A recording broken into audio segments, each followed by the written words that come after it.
Students, current electricity में आज हम system of resistance and effective resistance सीखने वाले हैं। ठीक है, जिसमें हम सीरीज रेजिस्टेंस आज हम स्टडी करेंगे। रेजिस्टेंस ये कंपोनेंट के बारे में हमने स्टडी किया था कि रेजिस्टेंस जो है जिसको पोलैरिटी नहीं होती है।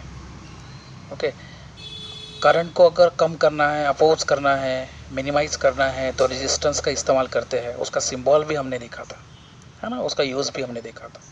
रेजिस्टेंस के दो टाइप होते हैं, फिक्स रेजिस्टेंस, वेरिएबल रेजिस्टेंस, और उनके रिस्पेक्टिव यूजेस के बारे में हम लोगों ने स्टडी किया था।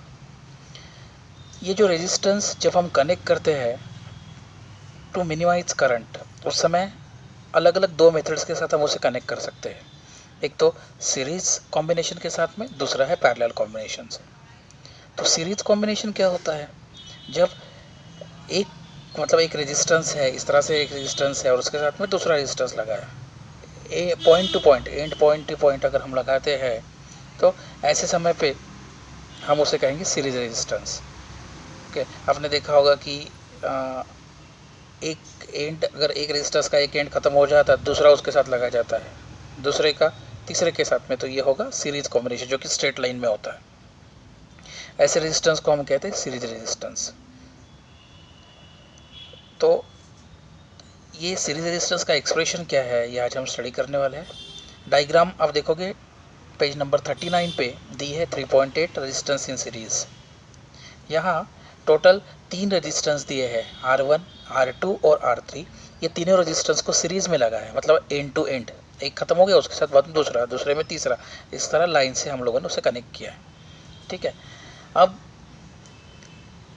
उसके साथ हम लोगों ने एमीटर लगाया हुआ है। मैंने जैसे लास्ट टाइम बताया कि एमीटर हमेशा रेजिस्टेंस की सीरीज में लगाते हैं, तो इस तरह से एमीटर को लगाया, उसको पोलैरिटी प्लस माइनस है, उसके साथ उसे कनेक्ट किया है। उसके साथ में हमने उसे की के साथ कनेक्ट किया है ऑन ऑफ करने के लिए। उसके साथ डेफिनेटली एक सेल है जो पोटेंशियल डिफरेंस प्रोवाइड करने का काम करता है। ठीक है, और सी और डी ये जो पॉइंट है, दो पॉइंट आप देखोगे डायग्राम में, दो तीन रेजिस्टेंस के आउटर जो पॉइंट है सी एंड डी, उसके अक्रॉस में हम लोगों ने लगाया है voltmeter, that is the to measure the voltage, potential difference measure करने के लिए।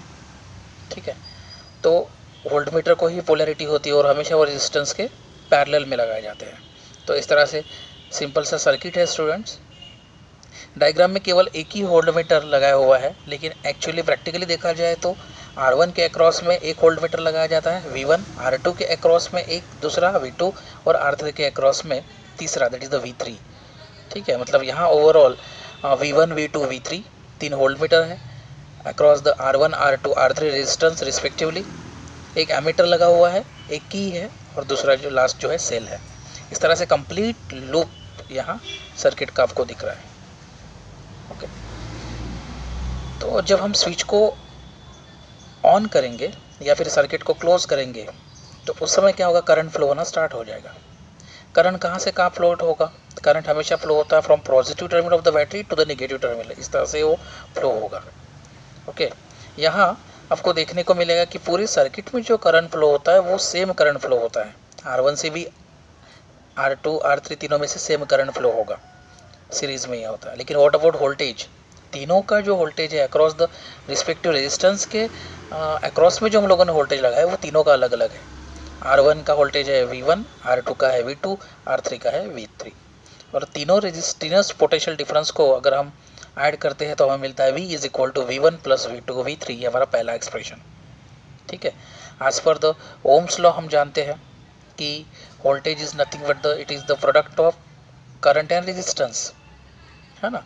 तो V इज इक्वल टू क्या होगा, IR। यहाँ हम रेजिस्टेंस को सीरीज में लगा है, इसलिए मैं R की जगह RS इस्तेमाल कर रहा हूँ। तो V इज इक्वल टू क्या होगा, V is equal to IRS। ऐसे ही V1 इज इक्वल टू क्या होगा, IR1, V2 is equal to क्या होगा, IR2, V3 is equal to क्या होगा, IR3, as per the Ohm's law. ठीक है, अब ये जो चारों वैल्यूज़ है V, V1, V2, V3, ये चारों वैल्यूज़ हम फर्स्ट इक्वेशन में पुटअप करेंगे। तो आपको पुट करने के बाद क्या मिलेगा, IRS1 is equal to IR1 plus IR2 plus IR3। ये सभी जगह में मैं I को कॉमन लेता हूँ राइट साइड से, तो I कॉमन लेने से क्या होगा, I ब्रैकेट में लेके R1 plus R2 plus R3 उधर भी एक आया आया कट हो जाएगा और फिर मिलेगा आपको RS is equal to R1 plus R2 plus R3। अगर 3 रेजिस्टेंस लगाए इसलिए R1 plus R2 plus R3 लिखते हैं।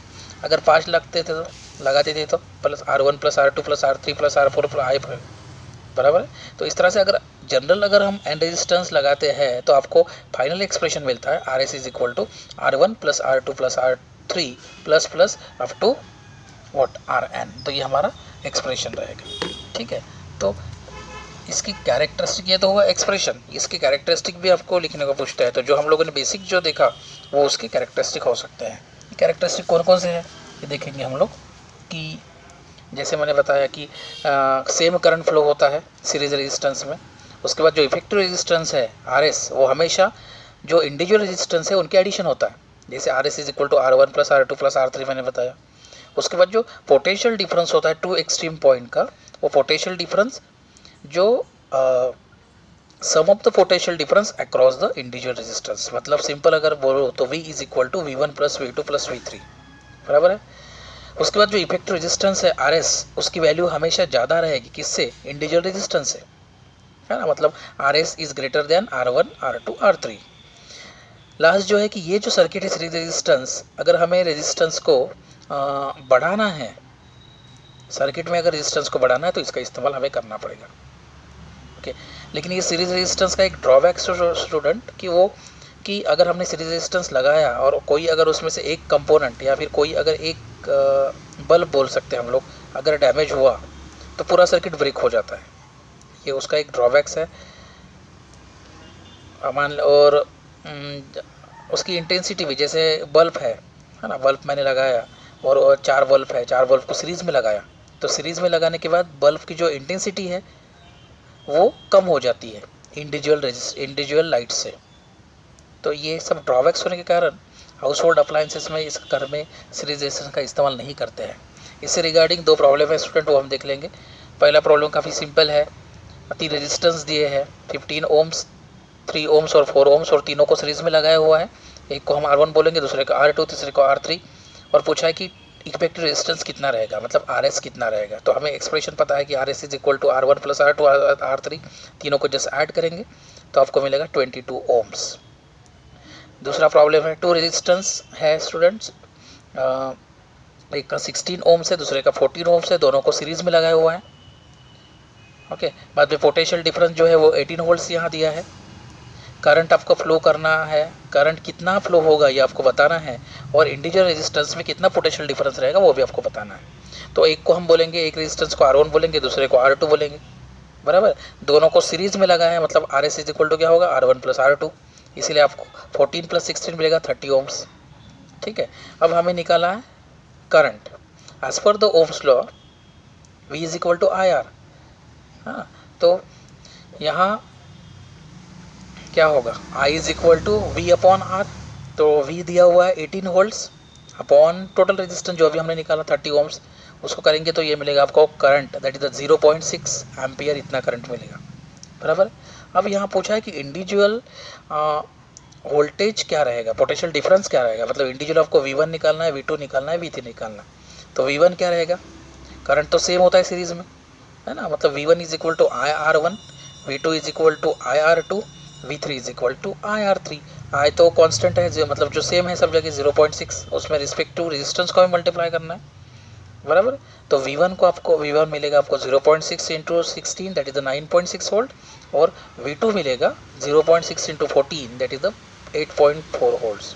तो इस तरह से सबसे पहले हमने करंट निकाला 0.6 एम्पियर, और बाद में हम लोगों ने V1 निकाला 9.6 एंड बाद में V2 निकाला 8.4 वोल्ट्स, ठीक है स्टूडेंट्स। तो आज हम लोगों ने रेजिस्टेंस इन सीरीज़ देखा, ठीक है। नेक्स्ट क्लास में हम नेक्स्ट टॉपिक देखेंगे, that is the resistance in parallel. तब तक के लिए stay at home. Thank you students.